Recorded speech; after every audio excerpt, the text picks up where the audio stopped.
Mario Kart Double Dash is not my favorite Mario Kart game, but I would be a liar if I said that this isn't the most unique game I've ever seen. We can't talk about Double Dash without talking about its mixed reception it had at launch. I mean, it's Mario Kart. These games generally get more than 8s across the board. Not the case for this game. It seems like this game has mixed reviews everywhere.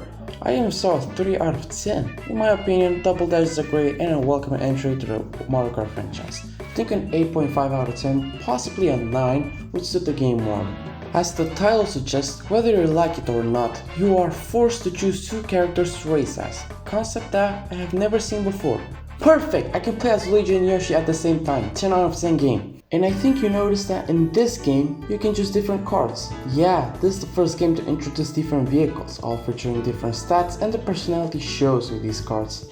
They are lovely. I love that Wario gets his car from Wario Land, and the guy or girl who thought turns these buggies into karts is unironically a genius. As soon as you start your first race, you'll notice the controls of this game, and let me tell you, they are weird to say the least. They are not bad, but for some reason the game controls as if you are driving using the back tires instead of the front tires. I wouldn't blame you if you thought that the controls are a bit sensitive. This game has an interesting feature called special items. These items are character specific items. Essentially, this game introduces 7 brand new items. There is a fair amount of strategy involved in this game. Depending on what characters you choose, you will get their special items, such as the Mario Bros get fireballs, not to be confused with the Fireflower from Mario Kart 7 and 8. This item has a wide spread and is basically guaranteed to hit someone with it. The princesses get a heart. If a heart touches an item, it will be collected and the player can use said item. Yoshi and Mario use their own egg. The babies get a chain chomp, arguably the goofiest Mario Kart item. I mean, it's a chain chomp for God's sake. You can also listen to some funny music when using it.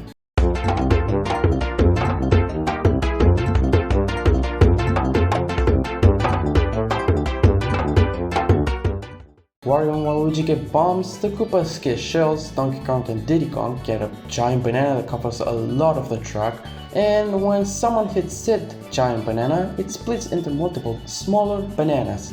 And lastly, Bowser and his son get a Bowser shell.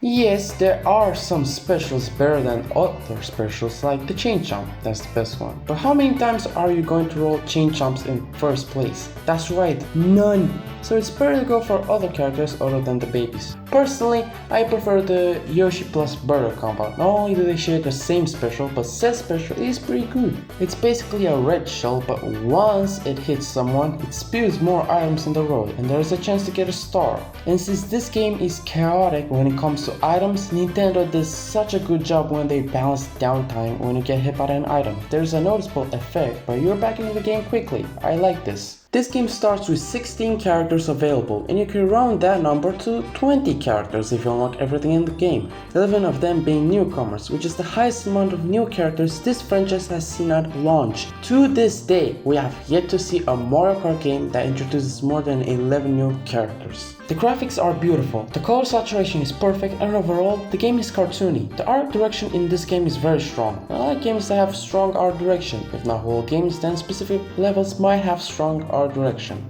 The track selection is a bit smaller since the next game, Mario Kart DS, saw a base of 32 tracks, including Nitro and Retro tracks. And the last game before Double Dash is Super Circuit, which featured 40 tracks, both Nitro and Retro, and while this game has 16 tracks which are Nitro tracks. But to say that some of these aren't good would be an understatement. DK Mountain is the best track in the game, while Luigi Stadium is another decent stadium map. They found a way to turn the outline of Yoshi into a racetrack and it works.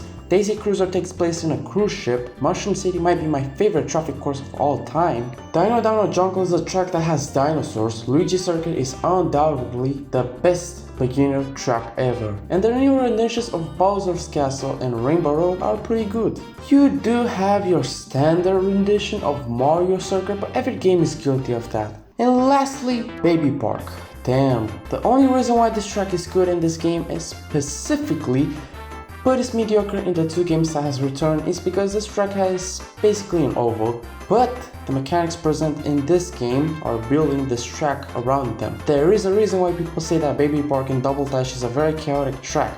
It just works in this game, and it's the only game where it doesn't belong in the D tier. Battle mode is solid in this game. There are extra game modes here besides balloon battle, such as Shine Thief, where you try to keep the shine with you until the clock's time is up, and Bomb Blast, where you try to get stars/points by hurting others with your bombs. The latter features this unique scoring system that I told you about earlier, and was sadly removed in Mario Kart 8 Deluxe, where it became balloon battle but with bombs. This game has 6 brand new battle maps, which, you guessed it, was the highest amount of new battle maps introduced. But these battle maps are a bit Nintendo GameCube is a funny way to put your token open map here, but we also have Kart, which is also an open map.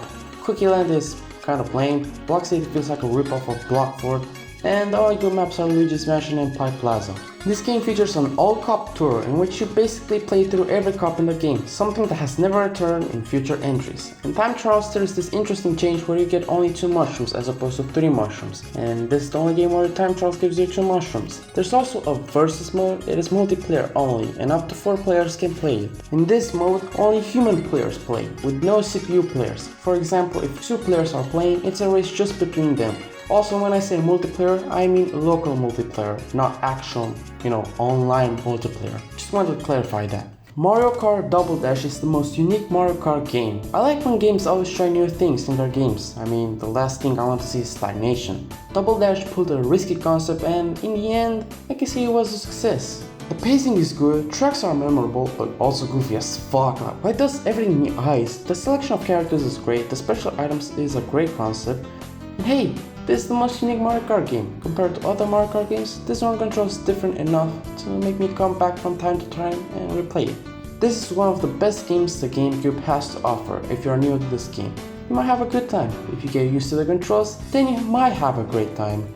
Double Dash is a game that deserves to be cherished, and it is in no shape or form a 3 out of 10 game.